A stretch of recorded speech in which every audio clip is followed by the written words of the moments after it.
स्वागत है आप सभी का उत्तराखंड न्यूज में। मैं हूं माधवी पांडे आपके साथ।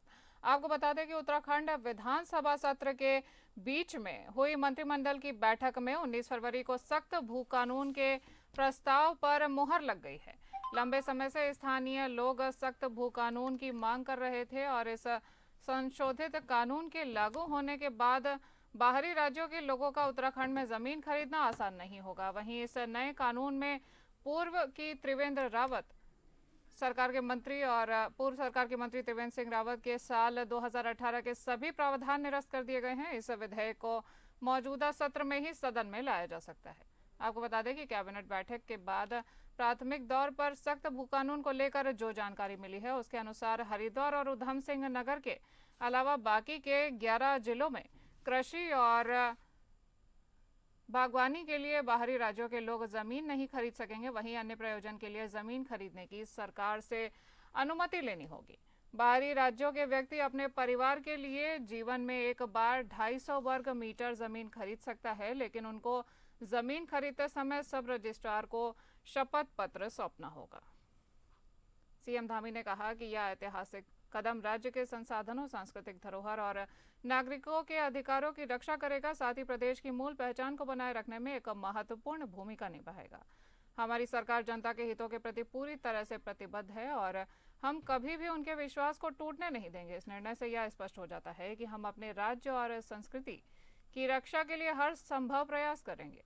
निश्चित तौर पर यह कानून प्रदेश के मूल स्वरूप को बनाए रखने में भी सहायक सिद्ध होगा।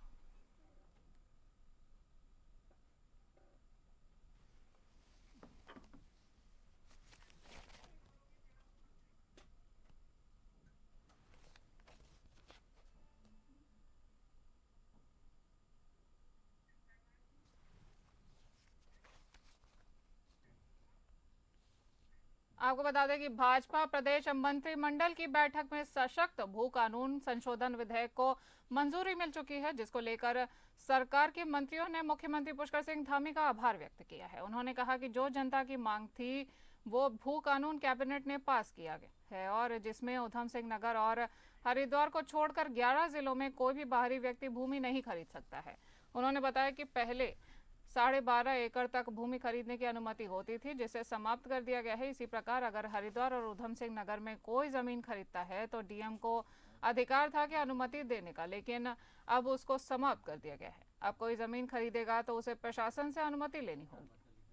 वहीं जो अपने निजी आवास के लिए 250 वर्ग मीटर खरीदना चाहते हैं तो उसको शपथ पत्र देना होगा कि वो व्यक्तिगत उपयोग के लिए जमीन खरीद रहा है।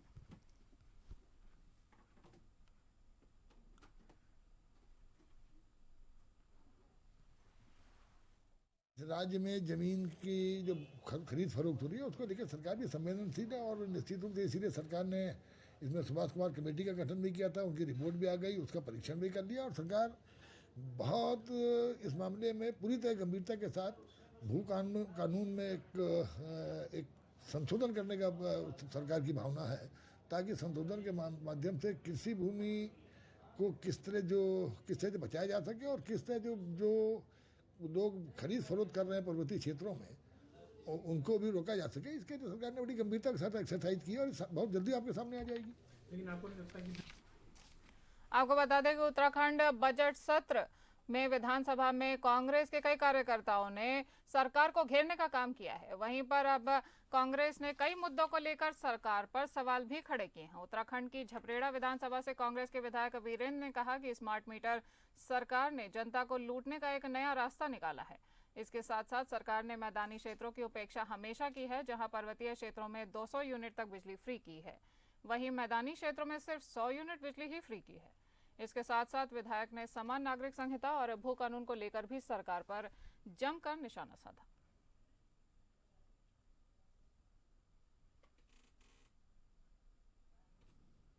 स्मार्ट मीटर का जो हमने मुद्दा उठाया था, स्मार्ट मीटर इन्होंने जनता को लूटने का एक नया रास्ता निकाला है। और अभी आपने एक प्रश्न किया था कि भाई पर्वतीय राज्यों में और मैदानी क्षेत्रों में अलग अलग क्यों। तो पर्वतीय क्षेत्र की बजाय अपेक्षाकृत मैदानी क्षेत्रों की अपेक्षाएं ये सरकार करती आ रही है और इसी अपेक्षा का एक जीता जागता सबूत ये भी है कि बिजली की 200 यूनिट मैदानी क्षेत्रों के लिए फ्री नहीं की गई, 200 यूनिट पर्वतीय क्षेत्रों के लिए और मैदानी क्षेत्र के लिए मात्र 100 यूनिट बिजली की इन्होंने फ्री की है। यूसीसी लागू करते हैं, समान नागरिक संहिता लाते हैं, लेकिन समान अधिकार और समान दृष्टिकोण से भारतीय जनता पार्टी की सरकार प्रदेश के सभी लोगों को नहीं देख रही। देहरादून में विधानसभा में सत्र के दौरान विपक्ष द्वारा स्मार्ट मीटर का मुद्दा उठाया गया। वहीं इसको लेकर संसदीय कार्य मंत्री प्रेमचंद अग्रवाल ने सरकार का पक्ष रखा है। उन्होंने कहा कि स्मार्ट मीटर को लेकर प्रदेश भर में भ्रामक प्रचार किया जा रहा है। देश के सभी राज्यों में स्मार्ट मीटर लगना शुरू हो चुका है। केंद्र पोषित योजना के तहत स्मार्ट मीटर लग रहे हैं। हिमाचल में 5 लाख के करीब स्मार्ट मीटर लगाए गए हैं। प्रेमचंद अग्रवाल ने बताया कि राज्य में 15,87,000 स्मार्ट मीटर लगेंगे। उन्होंने बताया कि फोन पर स्मार्ट मीटर से जुड़ी हर अपडेट मिलेगी। जितनी बिजली इस्तेमाल करेंगे उतना ही पैसा देना पड़ेगा। उन्होंने कहा इसके जरिए बिजली चोरी रोकने में मदद मिलेगी और इसके लिए पूरे देश में 40 कंपनियों को सूचीबद्ध किया गया है। ई निविदा के माध्यम से 2 कंपनियों का चयन किया गया है। उन्होंने कहा कि इसका पूरा काम पारदर्शिता के साथ हो रहा है।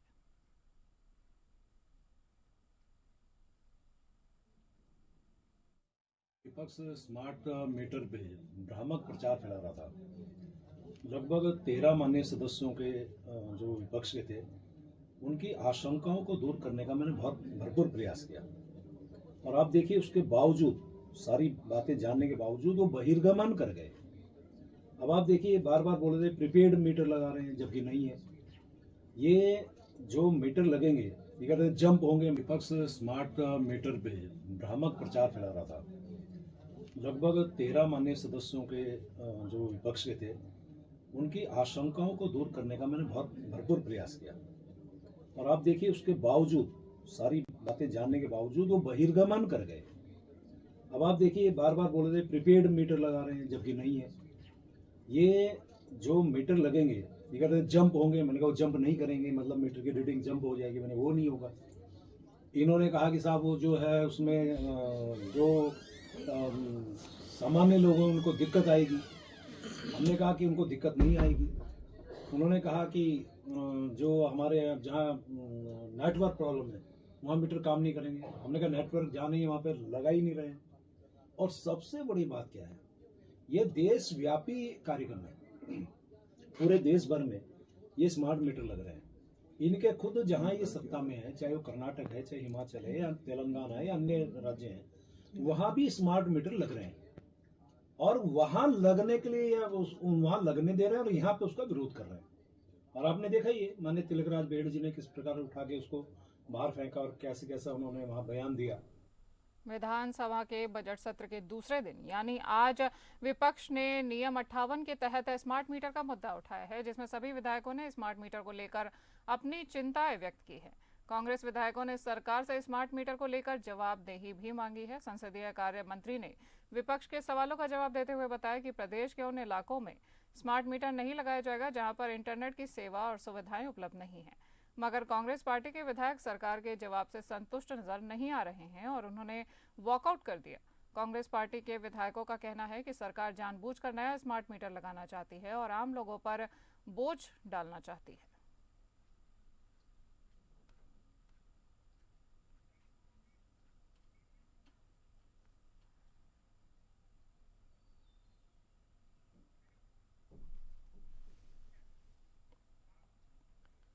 उत्तराखंड में बजट सत्र के पहले दिन संसदीय कार्य मंत्री प्रेमचंद अग्रवाल और कांग्रेस के द्वारा हाट से विधायक मदन सिंह बिष्ट के बीच तीखी नोकझोंक हुई थी। बजट सत्र के दौरान हुआ हंगामा थमने का नाम नहीं ले रहा है, जिस पर मंत्री ने विधायक पर शराब पीने की आशंका जताई थी। इसको लेकर कांग्रेस विधायक ने मंत्री पर मानहानि का मुकदमा दर्ज करवाने की बात कही है। वहीं पर मंत्री प्रेमचंद अग्रवाल का कहना है कि उनका आचरण असभ्य था और आज महिला विधायकों ने उनके खिलाफ कार्यवाही की मांग की है, जिस पर विधानसभा अध्यक्ष ने इसको संज्ञान में लिया है और आचरण नियमावली के तहत कार्यवाही होगी। वहीं उन्होंने कहा कि उन्होंने शराब पीने का आरोप नहीं लगाया था, सिर्फ आशंका जताई थी। मैंने कल भी कहा था, मैं दोहरा रहा हूं। मैंने ये कहा था मुझे आशंका है कि शायद मेरे पास है वो रिकॉर्डिंग, इसलिए मैं अब थोड़ा सा मैं रिकॉर्डिंग पहले रखता हूं, क्योंकि हो यही रहा है मुझे दुख के साथ कहना पड़ रहा है। आगे का और पीछे का हटा के उस अंश को दिखाते हैं जिस अंश के कारण टारगेट किया जाता है। तो मैंने भी अभी यही कोशिश कर रहा हूं कि पूरा उस जो मैंने कल बोला मेरे पास रिकॉर्ड है, और यदि उसके बाद कोई इस प्रकार से कहे कि मैंने कहा तो वो गलत है। मैं फिर कह रहा हूं, कल भी मैंने यही कहा था, आज मैं फिर दोहरा देता हूं यदि आप कहें तो। मैंने कल ये कहा था कि ऐसी आशंका है कि माननीय मदन सिंह बिष्ट जैसा आचरण कर रहे थे जैसे उन्होंने कहीं शराब पी रखी हो, इसीलिए लगभग भाव ऐसा ही है। ये नहीं कहा मैं मदन बिष्ट ने दारू पी रखी थी, और मैं वो तू तड़ाक वाली बात नहीं, मैं जी करके बहुत बड़ा माननीय मदन सिंह जी करके बोलता हूं हमेशा। मेरे जैसा सभ्य व्यक्ति और मेरे जैसा सम्मान करने वाला व्यक्ति नहीं मिलेगा, और उसके बावजूद कोई उत्तेजित करेगा, बदतमीजी करेगा, दुर्व्यवहार करेगा, मेरे मुख्यमंत्री को गाली देगा, मेरे माननीय मोदी जी को गाली देगा, तो निश्चित रूप से सहन नहीं। उत्तराखंड के ऋषिकेश में 7 दिवसीय योग दिवस का आयोजन किया जा रहा है। आपको बता दें कि अध्यात्म की नगरी ऋषिकेश में 1 मार्च से 7 मार्च तक योग दिवस मनाया जाएगा। उत्तराखंड सरकार में कैबिनेट मंत्री सतपाल महाराज ने मीडिया से बात करते हुए कहा कि ऋषिकेश में योग दिवस मनाया जाएगा। इसमें योग की विधाओं में अच्छे शिक्षकों को बुलाया जाएगा। उसके साथ साथ होटल से डिस्काउंट के लिए बात की गई है। योग से लोगों को बहुत फायदा मिलेगा। योग करने से व्यक्ति निरोगी रहता है।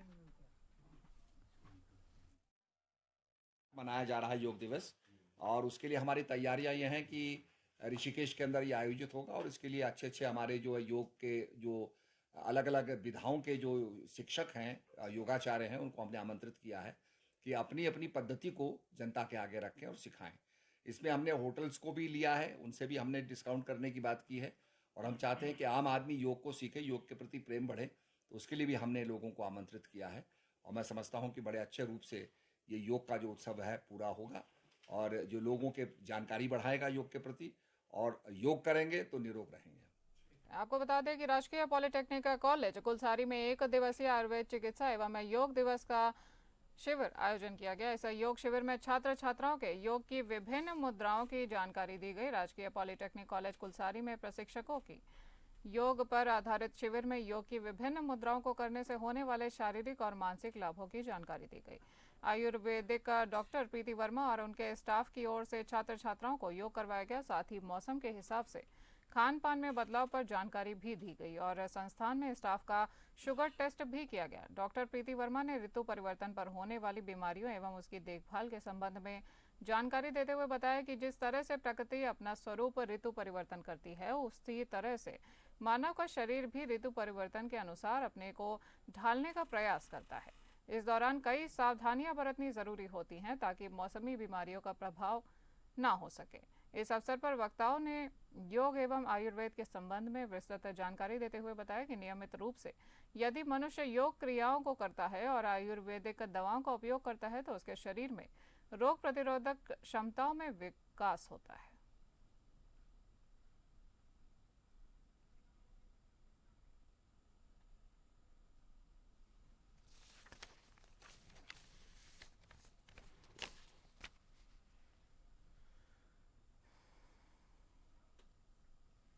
चमोली जिले के थराली में ब्लॉक कांग्रेस कमेटी के अध्यक्ष विनोद रावत के नेतृत्व में उप जिला अधिकारी थराली को ज्ञापन दिया गया, जिसमें वन भूमि पर रह रहे लोगों के साथ अन्याय का आरोप लगाते हुए कहा कि यदि जल्दी कोई सकारात्मक पहल नहीं की गई तो उग्र आंदोलन करने को मजबूर होंगे। ज्ञापन में कांग्रेस के पदाधिकारियों का कहना है कि बद्रीनाथ वन प्रभाग चमोली द्वारा विकासखंड थराली और देवाल के 400 से अधिक लोगों को वन भूमि पर अतिक्रमण खाली करने के नोटिस दिए गए हैं। सभी ग्रामीणों का 100 साल से अधिक समय से वन भूमि पर कब्जा है। देश में 2006 से वन अधिकार कानून लागू है। वन अधिकार कानून 2006 को लेकर वन भूमि पर काबिज व्यक्ति या समुदाय को 13 अधिकार प्राप्त हैं। अधिनियम की धारा 3 की उप धारा 1 में ग्रामों को राजस्व ग्रामों में परिवर्तित करने का अधिकार दिया गया है। सभी ग्रामीण पिछले 75 वर्षों से अधिक वर्षों में वनों में रहते आए हैं और इसलिए इस कानून के तहत इन्हें अभी तक भूमिधारी और राजस्व ग्राम के निर्माण जैसे सामुदायिक अधिकार मिल जाने चाहिए थे, क्योंकि 2006 में कानून बने हैं और सारे देश में प्रभावित होने के बाद से लेकर आज तक इस कानून के तहत बनने वाली ग्राम स्तरीय, उपखंड स्तरीय और जिला स्तरीय समितियों का गठन नहीं किया गया है, जिसके कारण यह ग्रामीण स्वयं को मिलने वाले कानूनी अधिकार से वंचित है। उल्टा इन पर अतिक्रमणकारी होने का आरोप भी लगाया जा रहा है। कि जो नोटिस वन प्रभाग बद्रीनाथ के द्वारा यहाँ के लोगों को दिया गया है कि जिस ढंग से उसमें कहा गया है कि 20 तारीख तक आपको इस भूमि को खाली करना है, उसके खिलाफ आज हमने पूरे नगर कांग्रेस कमेटी और ब्लॉक कांग्रेस कमेटी के नेतृत्व में आज यहाँ पर ज्ञापन दिया और सरकार से हम मांग कर रहे हैं कि तत्काल इसको वापस लिया जाए, अन्यथा बहुत भारी भरकम में जन आंदोलन यहाँ पे होगा। अगर सरकार तत्काल इसको वापस नहीं लेती है तो लोगों का जो आक्रोश है, जो गुस्सा है, वो सरकार को। चमोली के जिलाधिकारी ने बुनकर केंद्र में कला अनुभाग और बुनाई अनुभाग का निरीक्षण किया। बुनकर केंद्र के प्रभारी अधिकारी ने जिलाधिकारी को भारत सरकार द्वारा बुनकरों के लिए चलाई जा रही योजनाओं की जानकारी के साथ साथ बुनकर केंद्र पर किए जा रहे कार्यों की जानकारी दी। उन्होंने बताया कि बुनकरों को रियायती ऋण, बुनकर मुद्रा योजना, हथकरघा बुनकर कल्याण योजना, हथकरघा मार्केटिंग सहायता आदि योजनाएं चलाई जा रही हैं। इस दौरान जिलाधिकारी ने परियोजना निदेशक को स्वयं सहायता समूहों की महिलाओं को जनपद में बहुतायत में पाए जाने वाले कला बांस से कलर बनाने, ड्राइंग और वीविंग का प्रशिक्षण देने के निर्देश दिए हैं।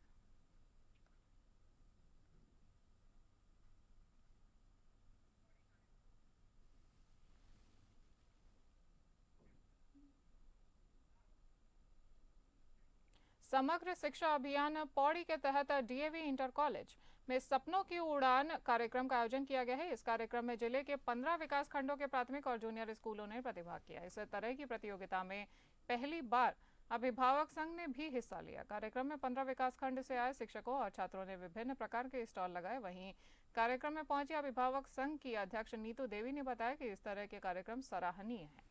ऐसे कार्यक्रमों के तहत नई पीढ़ी को उत्तराखंड की पारंपरिक संस्कृति से रूबरू करवाना है। वहीं कार्यक्रम में मुख्य अतिथि के रूप में प्रभारी जिला शिक्षा अधिकारी रंजीत सिंह नेगी ने दीप प्रज्वलन कर कार्यक्रम का शुभारंभ किया। उन्होंने 15 विकास खंडों से आए सभी प्रतिभागियों को शुभकामनाएं भी दी।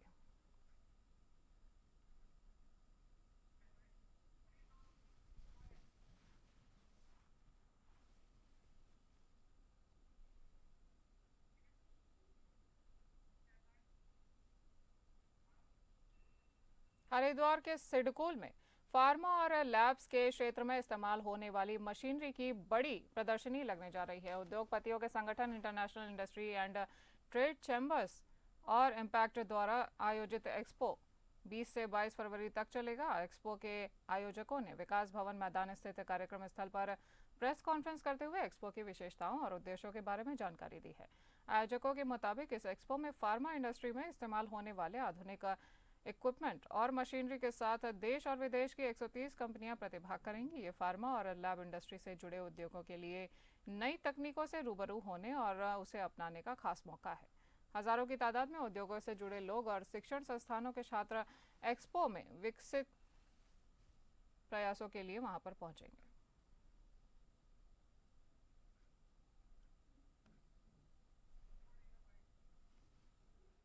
देश विदेश की 130 कंपनियां अपनी प्रोडक्ट और टेक्नोलॉजी को इस एग्जीबिशन के माध्यम से उत्तराखंड और पूरे देश के लोगों के सामने ला रही हैं।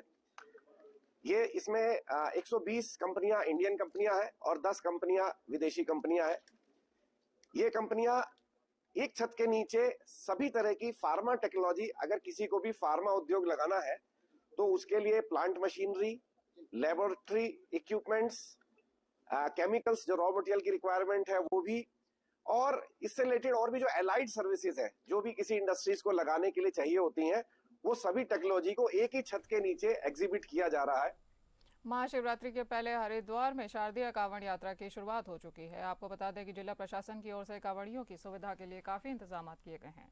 हालांकि चंडी घाट का निर्माणाधीन फ्लाईओवर इस बार भी कांवड़ियों के लिए परेशानी का सबब बन रहा है। हरिद्वार नजीबाबाद निर्माणाधीन हाईवे और फ्लाईओवर पिछले कई सालों से बन रहा है, लेकिन अभी तक इसका काम पूरा नहीं हो सका है। वहीं चंडी घाट पर बन रहे फ्लाईओवर की डेडलाइन भी 2 बार पूरी हो चुकी है, लेकिन अभी तक निर्माण कार्य पूरा नहीं हो सका है। इससे न सिर्फ इस हाईवे पर यात्रा करने वाले आम लोगों को दिक्कत हो रही है, बल्कि कांवड़ियों को भी इससे परेशानी उठानी पड़ रही है।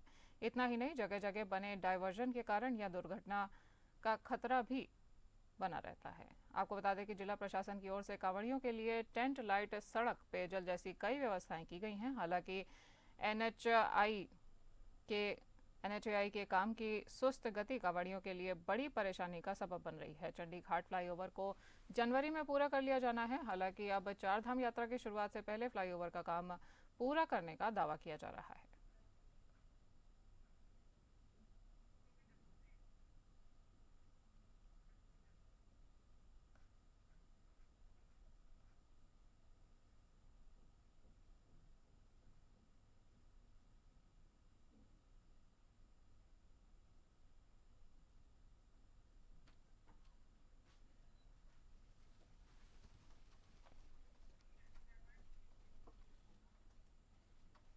गर्मी की शुरुआत होते ही वन विभाग अब वन्य जीवों की पानी की आवश्यकता को पूरी करने के लिए अलर्ट हो गया है। आपको बता दें कि अगर वन विभाग की तराई पश्चिम वन प्रभाग की फाटो और पतरामपुर क्षेत्र की बात करें तो गर्मी की शुरुआत आते ही पानी की तलाश में वन्य जीवों का रुख तराई क्षेत्रों तथा आबादी वाले इलाकों की ओर हो जाता है। लेकिन इस बार तराई पश्चिम वन प्रभाग के पतरामपुर और फाटो रेंज में गर्मी के मद्देनजर वन विभाग द्वारा वन्य जीवों को पीने के लिए पानी मुहैया कराने के पुख्ता इंतजाम किए गए हैं। तराई वन प्रभाग की फाटो और पतरामपुर रेंज में कच्चे और पक्के वाटर हॉल बनाए गए हैं, जिससे वन्य जीवों को जरूरत के मुताबिक पर्याप्त मात्रा में पीने के लिए पानी उपलब्ध हो सके और वन्य जीवों को पानी की तलाश में निचले ग्रामीण क्षेत्रों में ना जाना पड़े और आबादी वाले इलाकों को जान मान की हानि से बचाया जा सके। हमारे पास जो फाटों की अगर बात करें तो फाटों में जो जितने भी वाटर होल हैं, हमने मैक्सिमम वाटर होल्स को हमने कनेक्टिविटी दे दी है ट्यूबवेल से। 2-3 हमारे जो बड़े वाटर होल हैं, जैसे पिंक है, ग्रीन है और एक पीछे रेंज ऑफिस के पीछे साल क्षेत्र में, उन तीनों जो वाटर होल्स हैं उसको हमने बोरिंग से जोड़ा हुआ। हमारे 6 इंच की बोरिंग है, हर 15 दिन में हम उनको भर देते हैं। आज की डेट में भी वो पूरी तरह फुल हैं और विश्वास ये है कि हम पूरी गर्मी में उनको फुल रखेंगे पानी से, क्योंकि वो बोरिंग से जोड़ दिए गए हैं और हमने पिछले साल उसी के लिए बोरिंग करा दिया था। तो अब हम उसके बारे में, हमको बड़े वाटर होल के लिए कोई चिंता नहीं है कि हमारा जो बड़े जानवर जो आते हैं वो उसके लिए हमको पानी पर्याप्त है हमारे पास। इस बुलेटिन में इतना ही। नमस्कार।